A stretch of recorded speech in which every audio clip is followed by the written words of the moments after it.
friends, Masha here. Welcome to my channel. I am filming this video today to share with you this newly released Great Goddess Oracle, which was created by the very loved here in Australia Lucy Cavendish, and England-born but Holland-based artist Jake Baddeley, who not only contributed through the illustrations, but also he contributed into this oracle through his inspiration and also the concept behind these cards.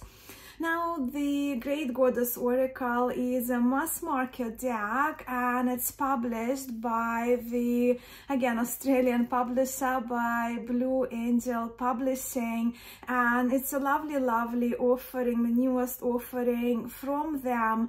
I am not sure, I think it's going to be released overseas very soon, but in Australia it's available inexpensively from our Big W department stores, and from my memory I think it's 30 Australian dollars it goes for in Big W. Online I think it would be more expensive. But yeah, I hope you enjoy having this peek into the extensive guidebook which I will share with you, and the beautifully illustrated by Jake Baddeley cards contained in this box. So let's turn the camera around and chat about the Great Goddess Oracle. Alright, let's have a look. So here we have this, the Great Goddess Oracle with the guidebook by Lucy Cavendish and the artwork by Jake Baddeley. And we do see the golden embossing here and writing, and the pictures are quite textured as well. That's the back of the box, telling us that the deck contains 42 cards. And the guidebook is 168 pages. So that's a two-part box that we're very familiar with Blue Angel publishing these days. Put the guidebook to the side, let's have paper and the cards. And that's the inside of the box for those who are interested. So when it comes to the cardstock is matte with the backs of being triple goddess reference and with this golden embossing. This deck is not edged, so but I think I will probably edge it in black for myself. I think black or gold, but I think black, leaning towards black for these cards.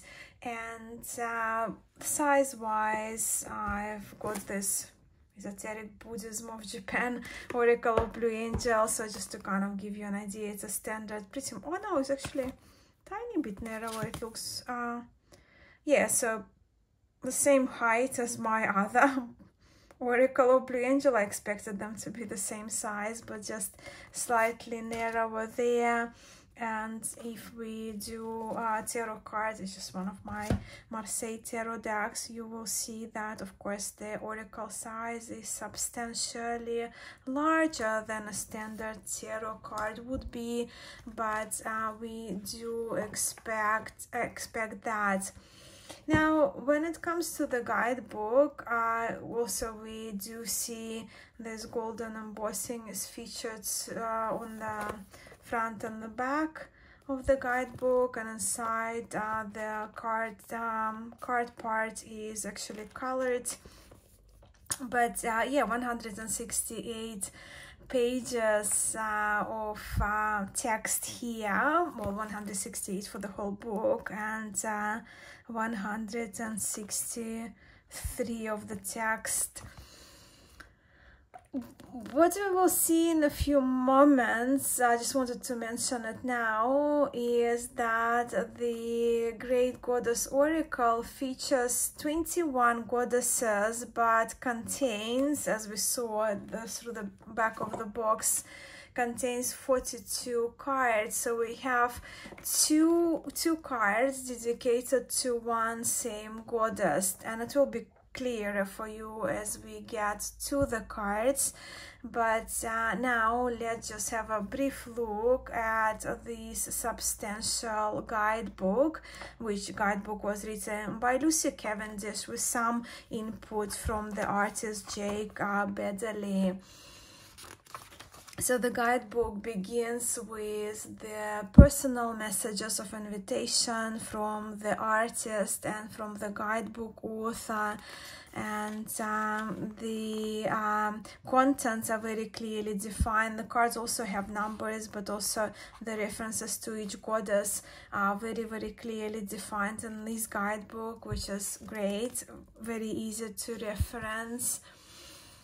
And then we have that introduction in which Lucy Cavendish, the author of the guidebook, in her almost, well, if not poetic writing style, I do consider her writing style very poetic. She talks about what the goddess is and what the presence of the goddess could be, how the goddess can manifest, and Lucy also shares here her personal experience with the goddess, and also briefly addresses how the word goddess in itself may feel very loaded. And I'll just read here from the guidebook. For many people in our modern culture, the word goddess is very, very loaded. I want to be clear that working with the energies here is nothing like going to church or praying to a god who may or may not hear you. Calling upon these goddesses, these old ones, is to draw from an ancient well of eternal energy, which will be returned to you over and over if you pay the proper respect and create balance in your relationship with the deities. And that's how I see the goddesses, the deities, gods. I see them as different energies that we need, and we manifest, we draw from at certain times. So then from this introduction part, we go into more details relating to the oracle cards themselves. And here Lucy also said this deck is for people of all kinds and all genders. Within it, we can coexist through the ages, not idealizing them, but connecting deeply to the many forms of the feminine. So it's a divine feminine, clearly, right? The great goddess oracle.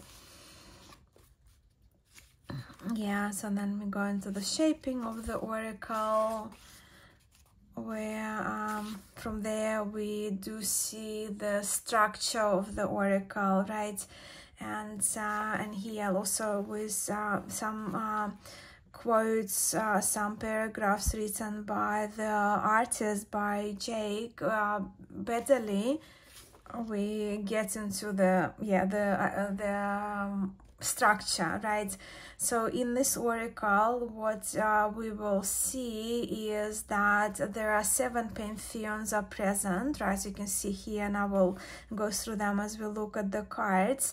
And there are 3 goddesses that are allocated to each of the pantheon, the 3 goddesses for each of the pantheons that the creators of the deck, they got connected, they visualized, that they came up with, they wanted to feature in their deck.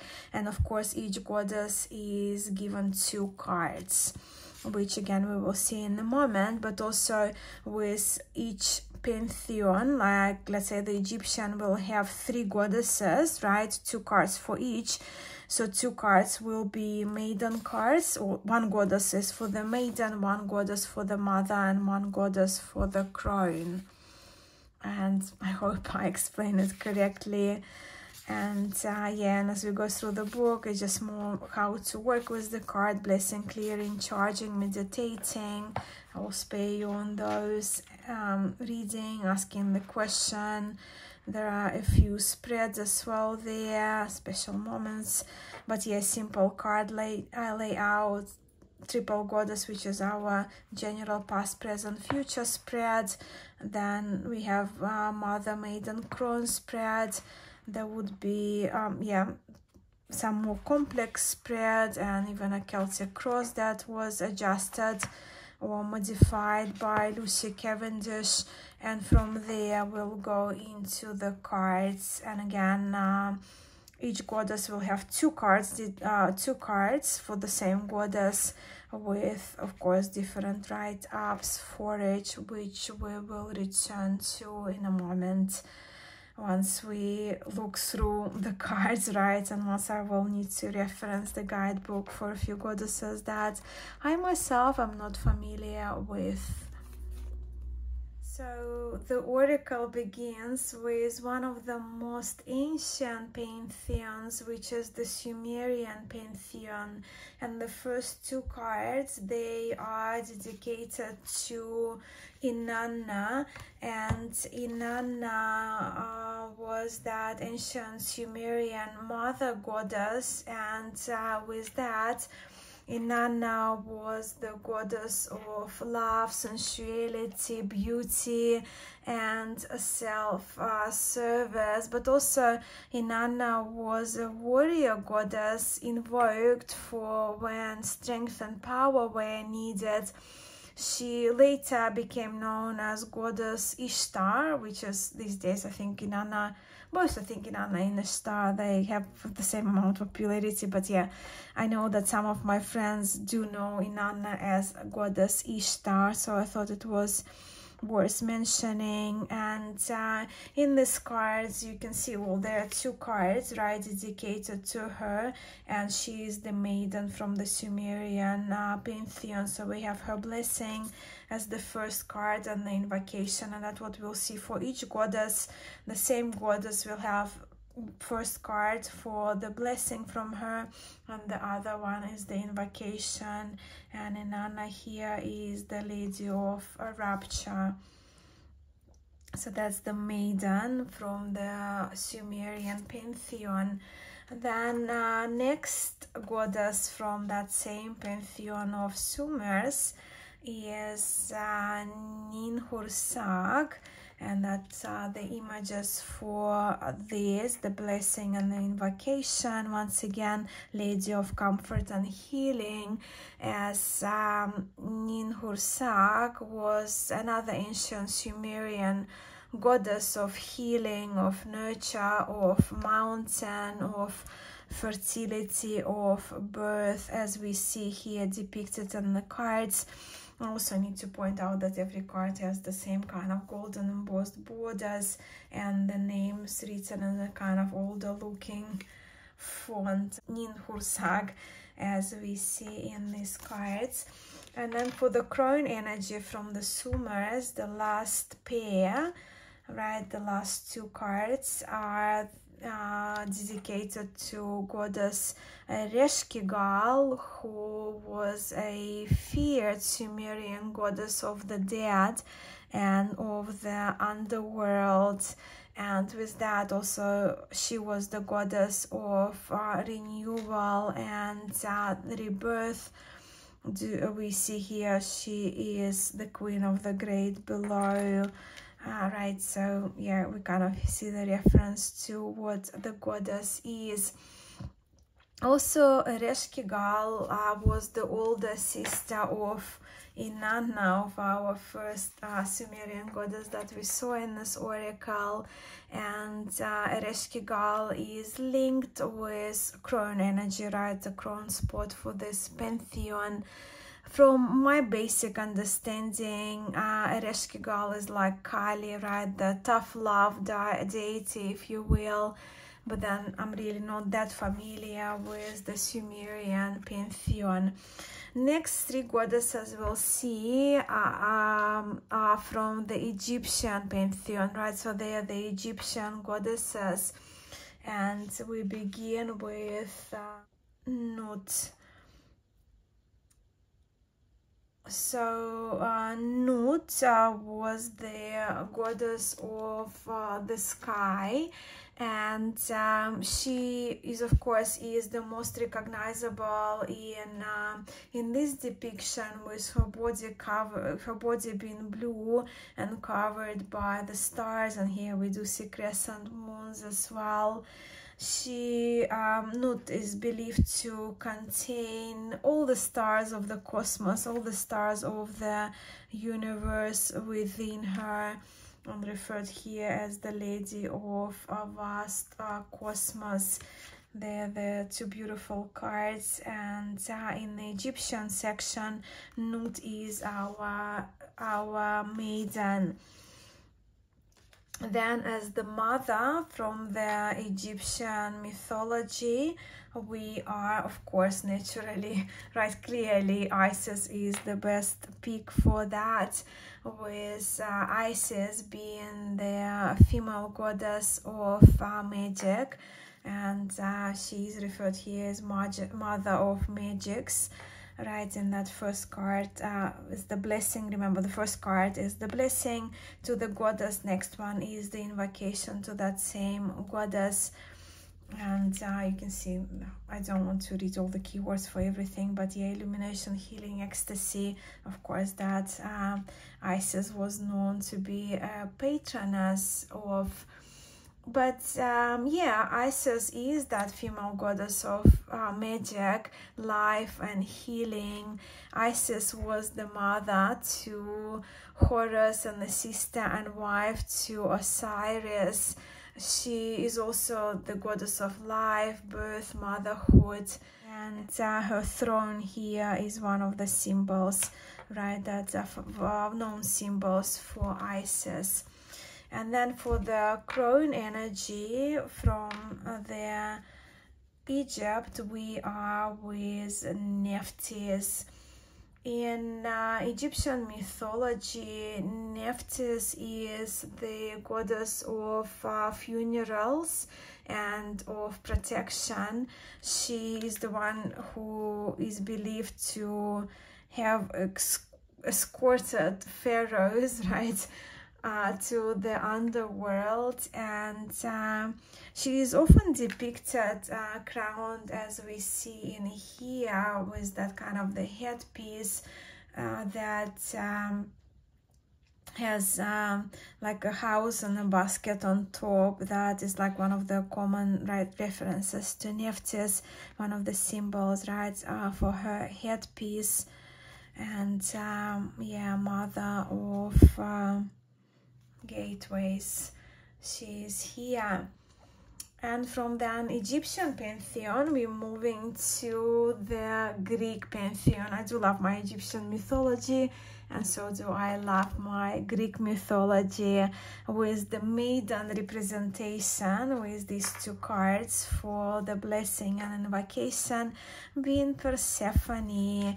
And I did expect that, really, like when I saw Greek pantheon, I did expect that will be the representation. So Lady of Spring and Flowers, the beautiful Persephone was the daughter of Demeter and Zeus, and Persephone was that goddess of spring, of vegetation, and she is very well known goddess, and known for playing two roles, if you will. That is that role of the useful and gentle maiden, and upon her kidnapping later on, the second role was of hers was that she was the powerful queen of the underworld and the guardian of the secrets of the dead. After Persephone married Hades, who was the king of the underworld, she would spend a part of her year with him in the underworld, and another part of the year in the daylight world with her mother Demeter. And as we see here, Persephone is commonly depicted with a pomegranate and according to Greek mythology, she was actually tricked into consuming the seed of the pomegranate by Hades, and that pomegranate played a role in her compromising to spend, I don't remember how long, 3 or 6 months each year in the underworld with Hades, and the other part of the year with her mother Demeter.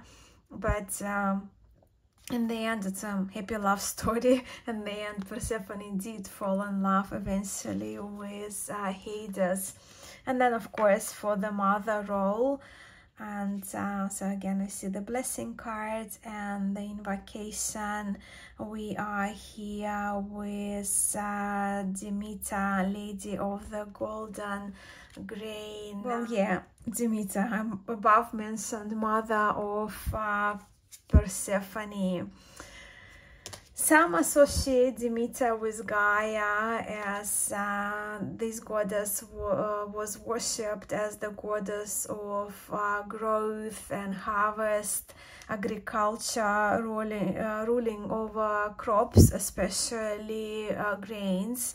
Hence here in this deck from Lucy Cavendish and Jake Baddeley, she is the lady of golden grain, right? So grains are especially associated with Demeter, and also she presided over fertility, birth, and marriage.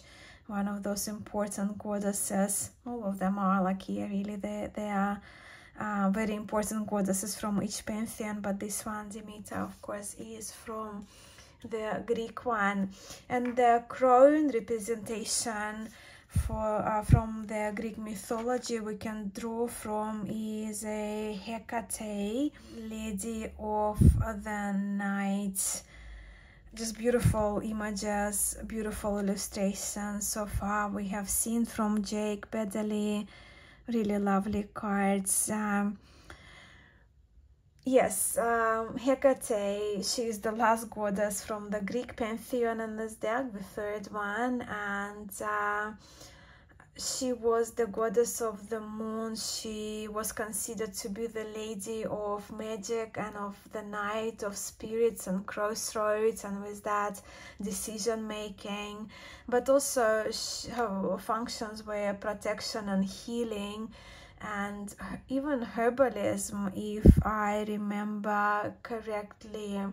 One of the popular portrayals of Hecate is her being triple-bodied and carrying a torch, as we are seeing here in the invocation, the second card. And you will see, I didn't mention, but for each card, number 1 will be the blessing, right, from the goddess, and number 2 will be the invocation to the goddess. And we will see this number 1 and 2. You would have seen it in every card with this, her name as well, right, in this ancient-looking font. And now to my comfort goddesses, yogic goddesses, also known as Hindu goddesses, also known the goddesses from the Indian pantheon. And we begin, the maiden role here is given to Saraswati in her 2 depiction, Lady of Divine Inspiration. Generally, Saraswati is depicted seated on a lotus flower or riding a white swan. So here we are with the white swan's image, and we do, and the lotus is here on the second card, so we do observe those references.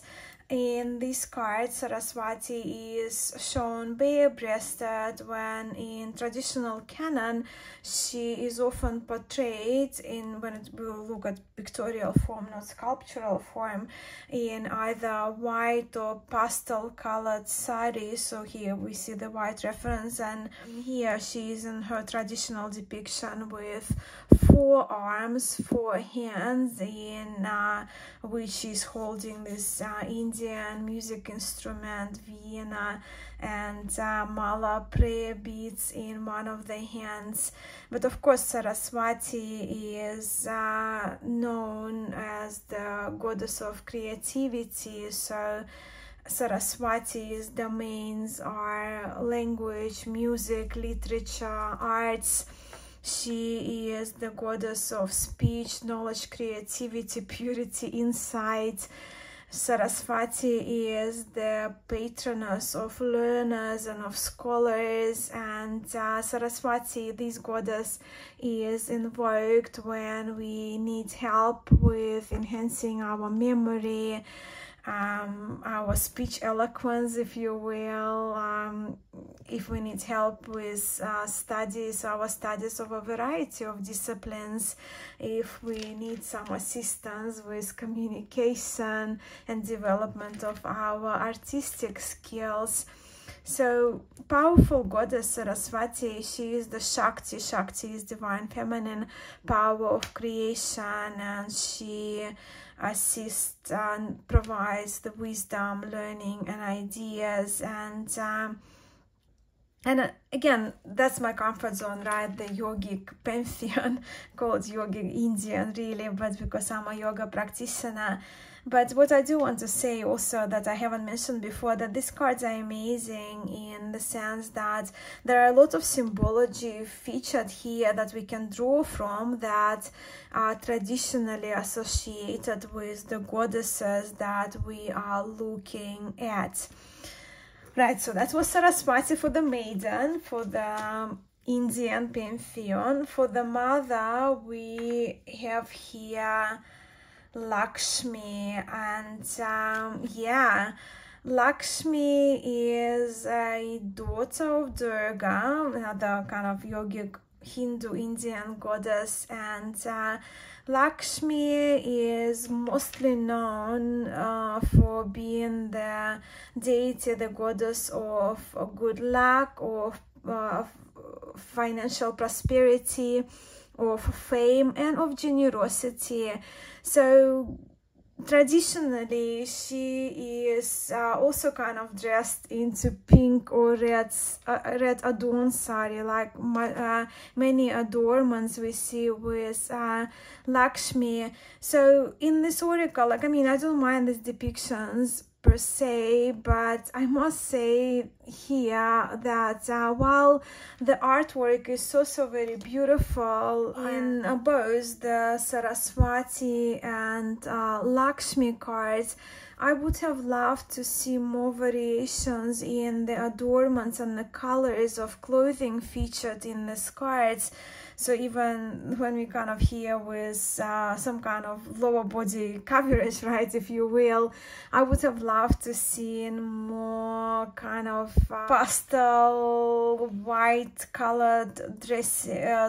Well, we do see the white here. I mean, I can't really, yeah, but it's just mental. But for Lakshmi, I would have loved to see more kind of pinks or reds featured in the adornments in general, because it's just the traditional thing that I'm personally familiar with.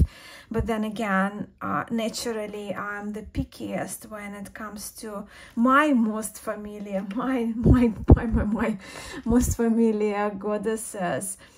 But yeah, so Lakshmi, wonderful. She is portrayed with having 4 arms, and in 2 arms in this first card, Lady of Abundance, we are with these 2 traditional lotus flowers, and which symbolize spirituality, spiritual knowledge.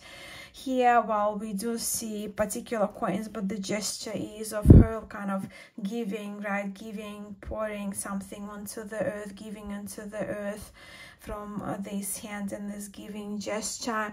But in generally, we do invoke Lakshmi when we are in need for security, for my financial security, for abundance of any kind, inner and outer abundance, for our well-being, for vibrancy in our life, our vibrant health, our enjoyment of life, delight, harmony, grace, but also when we are in need of cultivating, of being giving as well, right? When we are in need of cultivating this generosity. So that's Lakshmi. And then for the crone energy, we are here with Kali,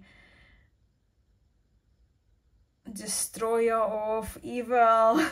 I know her as destroyer of ego, and if you haven't noticed, I've got a figurine of Kali in here today with me. Again, one of the deities, one of the goddesses that's very important for me personally in my practice. And Kali is the first of Dasha. Dasha means 10, right? Mahavidya, yogic wisdom goddesses. So Kali is the first of the 10 yogic wisdom goddesses. So Kali, she represents time and she transcends all form. From Sanskrit, Kali translates as the black one, and she signifies cosmic mother. She is that divine expression. Well, very scary, right? Well, here she's depicted a little bit on the friendly, approachable side. Very often in traditional texts, she's depicted way scarier, but she is that expression of fierceness, but also radical change. She is that she is the highest form of strength, but also she is the highest expression of mercy.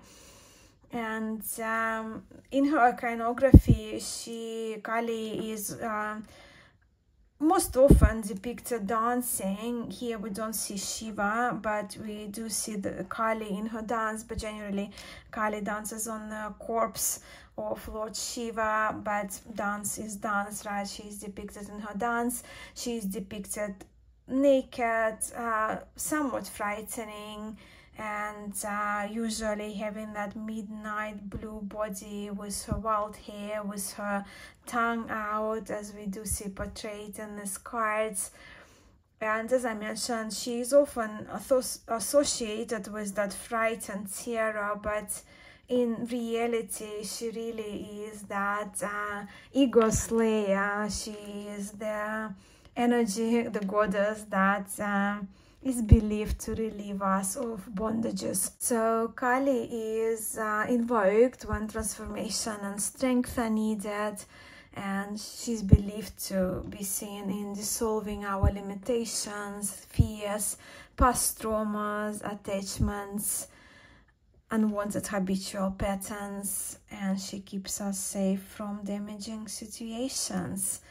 So that was Kali.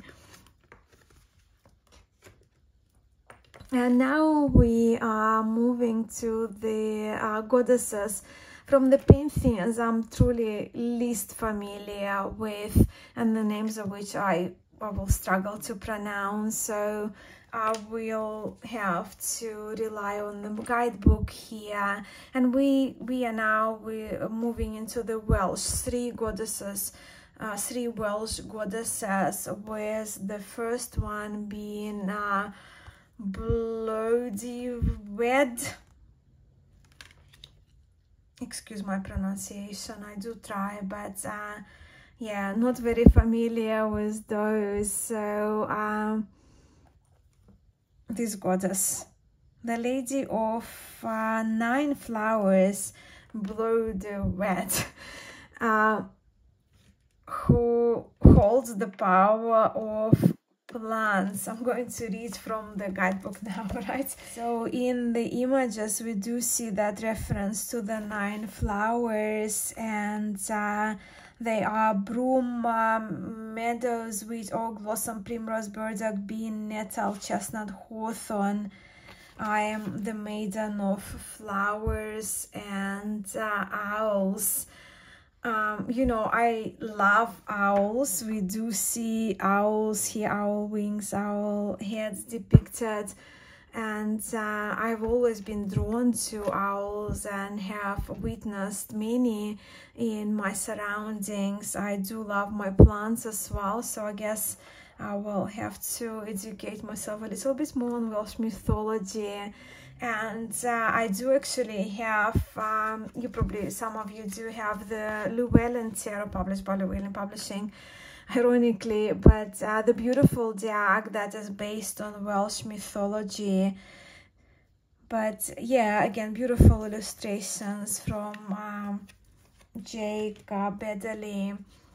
Then we are with Arianrhod as the mother. So we have Lady of the Silver Wheel, and yes, she is the mother here with these two cards, blessing, invocation. So for the being the mother goddess from the Welsh mythology, Arianrhod is the mother of lessons, mother of destiny, chaste goddess of the silver wheel. She is the mother, the virgin, the star being, and we call upon her to draw the wisdom from our life lessons. Chaste goddess who ruled alone. Yeah, as I said, like, I don't have much familiarity with Welsh Pantheon. Ceridwen, do we pronounce it Ceridwen? Is the crown that we see from the Welsh Pantheon, Lady of the Triple Cauldron. Yeah, Ceridwen is the goddess of rebirth, transformation, inspiration. We call upon her to heal and transform, to get us inspired. I'm 3 in 1, maiden, mother, and crown. So yeah, the goddess of transformation as the crown from the Welsh Pantheon, Ceridwen. Now to the 3 goddesses of the Irish origin. Now the Irish mythology I have had absolutely zero exposure to, so please forgive me the lack of my knowledge, the lack of my research, but I will feature the cards still, since we kind of doing a walkthrough, and I will refer to the book briefly.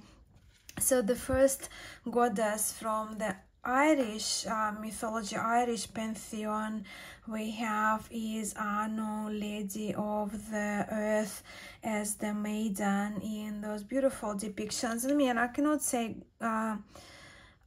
good enough words about the beauty of the illustrations we see. And when it comes to oracles, even though I kind of have a bit of contribution I could have made when it comes to the yogic pantheon, Indian pantheon, in terms of coloring, of the color choices, I really like this one. Is probably the best goddess oracle that I now have. But okay, yeah, Anu, Lady of the Earth.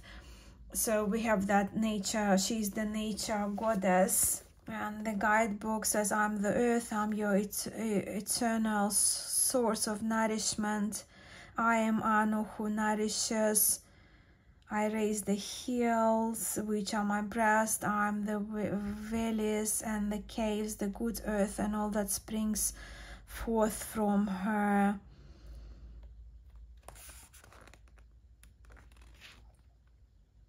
And we call upon Anu to restore our health and well-being.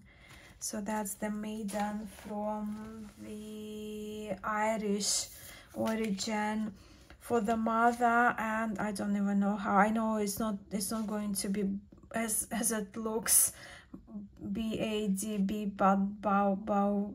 Yeah, I don't know how to pronounce this goddess, and please correct me. And for those of you familiar with especially Welsh and Sumerian and Irish mythologies, I would love to hear from you. But this goddess is the mother and the mother of battles. She is She is also linked to a form of a crow, and we do see the crow featured in both of the cards for the blessing and for the invocation for this goddess. And she is linked with the qualities of recovery, reconciliation, and initiation. And then for the crown, we are with Maha, and Maha, lady of infinite sight. There, the depictions. I mean, the artwork is just stunning, isn't it? It's just beautiful. And yeah, so Maha refers to a piece of land and associated with fertility, war, and horses, and she's considered one of the sovereignty goddesses. And I tried to research Maha a little bit more, but there are so many Mahas that come through, so I trust there would have been a few Mahas in the Irish Pantheon. So I will be very curious to know, to hear from you, if you're familiar with this goddess and her manifestations, her forms, and her variations. But now we are moving to the last three goddesses. So we have come to the last pantheon featured, and it's dedicated to Norse mythology. And for the maiden, we have the Norns, the three weavers. The Norns, of course, are known as three goddesses of fate, and they're usually pictured as weavers at the base of a tree. And the book says that we are three, the source and the essence of the past, present, the future. We nourish, heal, and cut threads. So we call upon the Norns to reweave our destiny. Yeah, and the word Norn, right, may refer also, according to etymology, I'm a linguist, I love those things, yeah, so may refer to the word twine, right, like twining is the reference, especially that we can get from twining from this card, right, so it may be that reference to one of the, I guess, possible translation of the word Norn itself.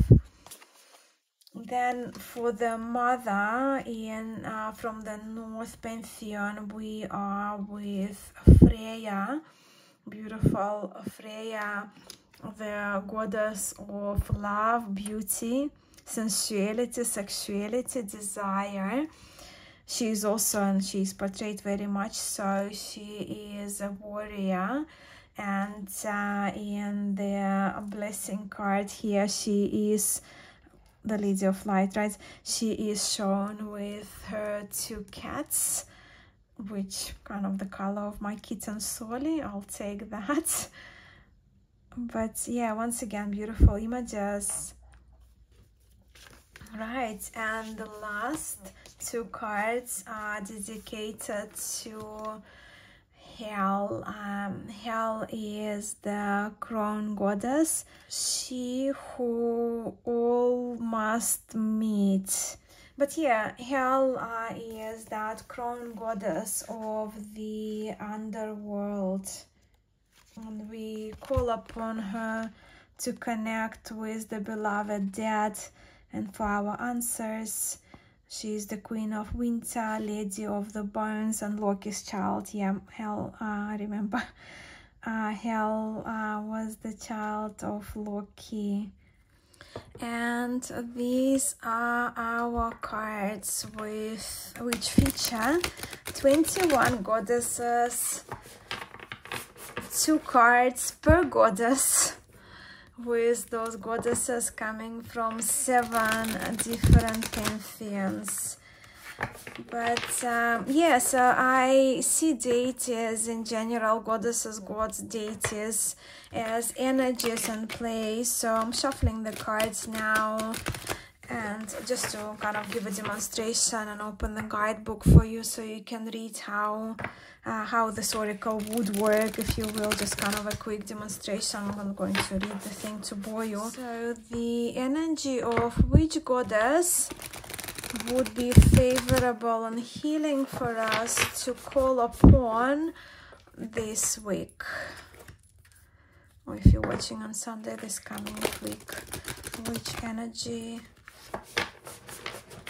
the energy of which goddess would be favorable and healing for us to call upon this week.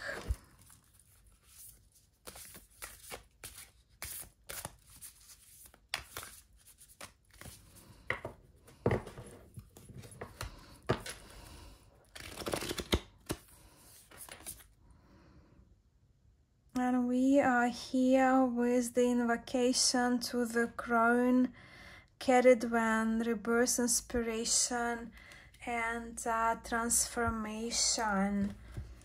Let's have a look. And just take a pause and read through the guidebook. But yeah, we're calling to her for healing and transformation, and don't we all need that? I certainly do. I call to you, O Cavendish, and ask for you to show me your cauldrons of healing and transformation. Inspire me to share, speak, write, and sing with the gift of your inspiration. So yeah, that's our message from this oracle for the coming week, or the week has just started for some of us. So this has been again a bit lengthy walkthrough of the newest Great Goddess Oracle, the newest addition to my Oracle library, and I would be curious to hear what your initial thoughts are about these cards.